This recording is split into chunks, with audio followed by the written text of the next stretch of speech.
قل أندعو من دون الله ما لا ينفعنا ولا يضرنا ونرد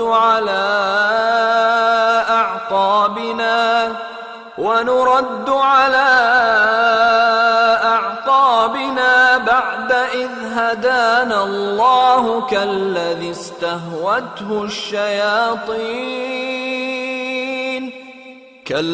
استهوته الشياطين في الأرض حيران له أصحاب يدعونه إلى الهدى ائتنا قل إن هدى الله هو الهدى وأمرنا لنسلم لرب العالمين وأن أقيموا الصلاة واتقوه وهو الذي إليه تحشرون وهو الذي خلق السماوات والأرض بالحق ويوم يقول كن فيكون قوله الحق وله الملك يوم ينفخ في الصور عالم الغيب والشهادة وهو الحكيم الخبير وإذ قال إبراهيم لأبيه آزر أتتخذ أصناما آلهة إني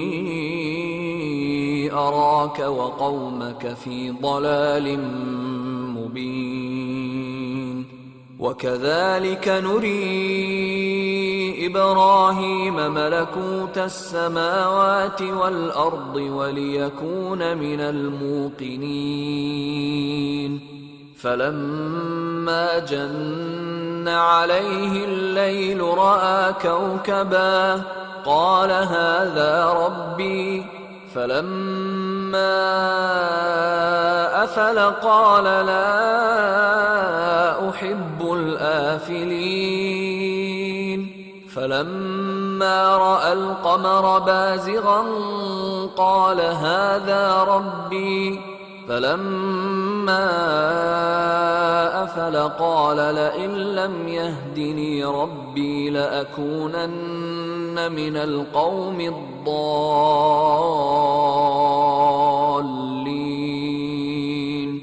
فلما رأى الشمس بازغة قال هذا ربي هذا أكبر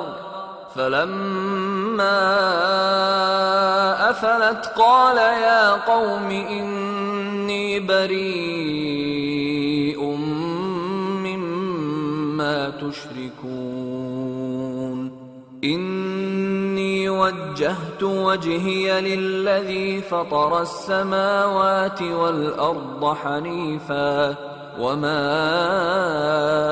أنا من المشركين وحاجه قومه قال أتحاجوني في الله وقد هدان ولا أخاف ما تشركون به إلا أن يشاء ربي شيئا وسع ربي كل شيء علما أفلا تتذكرون وكيف أخاف ما أشركتم ولا تخافون أنكم أشركتم بالله ما لم ينزل به عليكم سلطانا فأي الفريقين أحق بالأمن إن كنتم تعلمون الذين آمنوا ولم يلبسوا إيمانهم بظلم أولئك لهم الأمن وهم مهتدون۔ کہو کیا ہم اللہ کے سوا ایسی چیز کو پکاریں جو نہ ہمارا بھلا کر سکے نہ برا؟ اور جب ہم کو اللہ نے سیدھا رستہ دکھا دیا تو کیا ہم الٹے پاؤں پھر جائیں؟ پھر تو ہماری ایسی مثال ہو جیسے کسی کو جنات نے جنگل میں بھلا دیا ہو اور وہ حیران ہو رہا ہو، اور اس کے کچھ رفیق ہوں جو اس کو رستے کی طرف بلائیں کہ ہمارے پاس چلا۔ کہہ دو کہ رستہ تو وہی ہے جو اللہ نے بتایا ہے، اور ہمیں تو یہ حکم ملا ہے کہ ہم اللہ رب العالمین کے فرما بردار بنیں، اور یہ بھی کہ نماز پڑھتے رہو اور اس سے ڈرتے رہو، اور وہی تو ہے جس کے پاس تم جمع کیے جاؤ گے، اور وہی تو ہے جس نے آسمانوں اور زمین کو تدبیر سے پیدا کیا ہے، اور جس دن وہ فرمائے گا کہ ہو جا تو حشر برپا ہو جائے گا، اس کا ارشاد برحق ہے، اور جس دن سور پھونکا جائے گا اس دن اسی کی بادشاہت ہوگی، وہی پوشیدہ اور ظاہر سب کا جاننے والا ہے، اور وہی دانا ہے، خبردار ہے۔ اور وہ وقت بھی یاد کرنے کے لائق ہے جب ابراہیم نے اپنے باپ آزر سے کہا تھا، تم کیا بتوں کو معبود بناتے ہو؟ میں دیکھتا ہوں کہ تم اور تمہاری قوم کھلی گمراہی میں ہو۔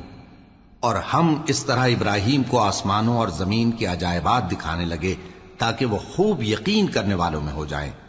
یعنی جب رات نے ان کو پردہ تاریکی سے ڈھانپ لیا تو آسمان میں ایک ستارہ نظر پڑا، کہنے لگے یہ میرا پروردگار ہے۔ جب وہ غائب ہو گیا تو کہنے لگے کہ مجھے غائب ہو جانے والے تو پسند نہیں۔ پھر جب چاند کو دیکھا کہ چمک رہا ہے تو کہنے لگے یہ میرا پروردگار ہے۔ لیکن جب وہ بھی چھپ گیا تو بول اٹھے کہ اگر میرا پروردگار مجھے سیدھا رستہ نہیں دکھائے گا تو میں ان لوگوں میں ہو جاؤں گا جو بھٹک رہے ہیں۔ پھر جب سورج کو دیکھا کہ جگمگا رہا ہے تو کہنے لگے میرا پروردگار یہ ہے،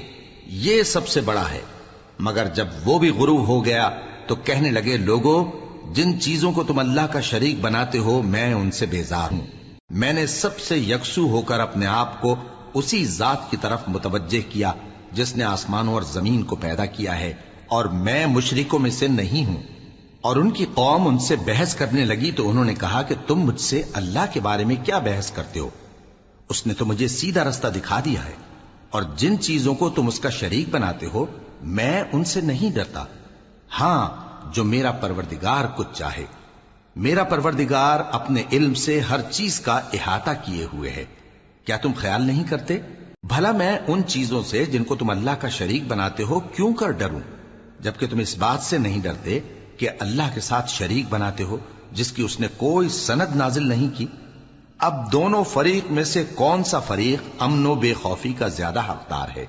اگر سمجھ رکھتے ہو تو بتاؤ۔ جو لوگ ایمان لائے اور انہوں نے اپنے ایمان کو شرک کے ظلم سے ملوث نہیں کیا، ان کے لیے امن و بے خوفی ہے، اور وہی ہدایت پانے والے ہیں۔